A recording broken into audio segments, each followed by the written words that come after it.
Congratulations to everybody who's being inducted to the Mississauga Hall of Fame. I'm here to induct my dear friend and erstwhile brother, George Stroumboulopoulos. You know, in some ways it's kind of ironic that George should be inducted onto a Walk of Fame because for the length of time that I've known him, and that's about a good 20 years, I've never once heard him talk about wanting to be famous.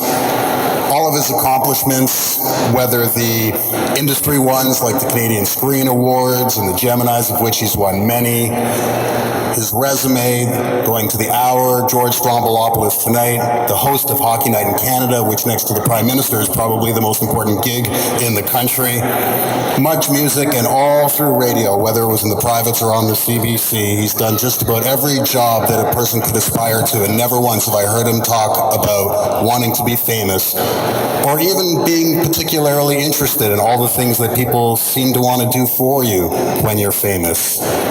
I think that George's vision has always been defined by what you can do and not what you can get. George, more than anybody I know, is driven to be fully alive. And by that I mean to be fully a part of his own life, to be part of his community, his city, his country, his world. This is true of him as a creative person, and true of him just as an everyday human being, too. I think in some ways this returns very much to his roots. His earliest and best teachers go back to his best qualities go back to his earliest teachers, particularly his mother Mary, who's here today, his sister Natasha, his uncle Paul, Mary's partner Lon, the community of Malton and Rexdale, Jane and Finch, where he grew up. This is somebody who travels the world and is met by dignitaries and celebrities, and they open up the most amazing experiences to him, and yet I've never seen him be anything but humble and dignified, gracious and grateful, and I really think that goes back to where he came from. So it's very appropriate that this should be a community-based award today, because here is someone who never walked back on the communities that he learned at that time in this community. There's an anecdote that I want to share just of George as a broadcaster.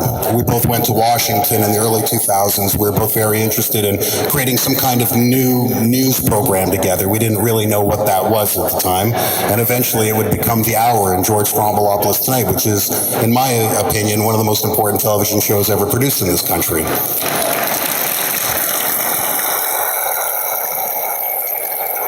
The early version of this show was really done by a bunch of young people who just wanted to make something and be part of it and make something to give back because we thought it was important.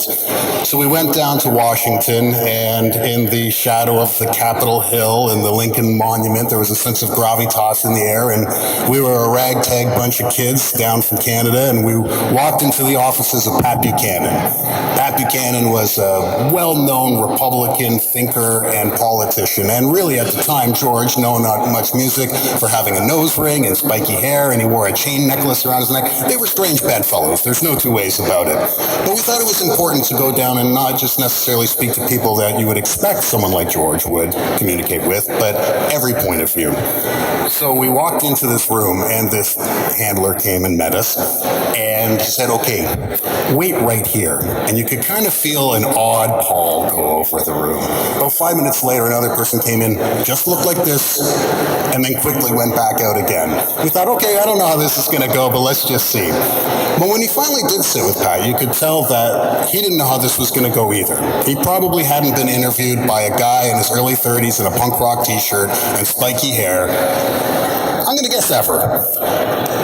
But the conversation was a very interesting one, because what started off as two individuals trying to feel each other out turned into a very human conversation between two people who didn't necessarily share points of view, but two people who had passion for the welfare and caring of others.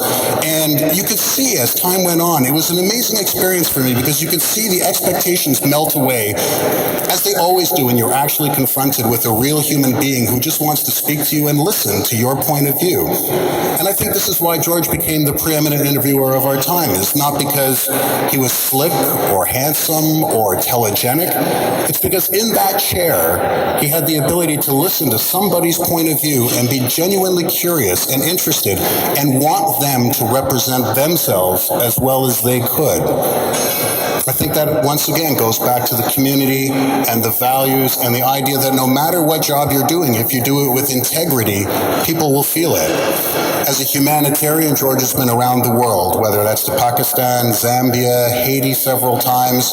The list goes on and on. He has been tireless, giving his time to things like the World Food Program, Artists for Peace and Justice, the One Campaign, the Prince's Trust, which is the Prince of Wales Foundation, and I could go on and on. I think George is an amazing humanitarian, and he inspires me every day with how giving he is. But not just in the seizing of the great opportunities that are afforded to him by his accomplishments. What really inspires me is the details of every day. Because I watch as George goes through his life, holds doors for people, asks how they are, does everything that we can all do, and does it tirelessly and endlessly. And I don't think that he even notices he's doing it because it's just who he is. I'm really, really proud to say that he's exactly the same guy that I met 25 years ago. Hardworking, committed to doing things the right way, and committed to doing them for the right reason. And I genuinely believe, as we induct him today onto the Mississauga Hall of Fame, that the reason he's become a great person is that he's always been a good one.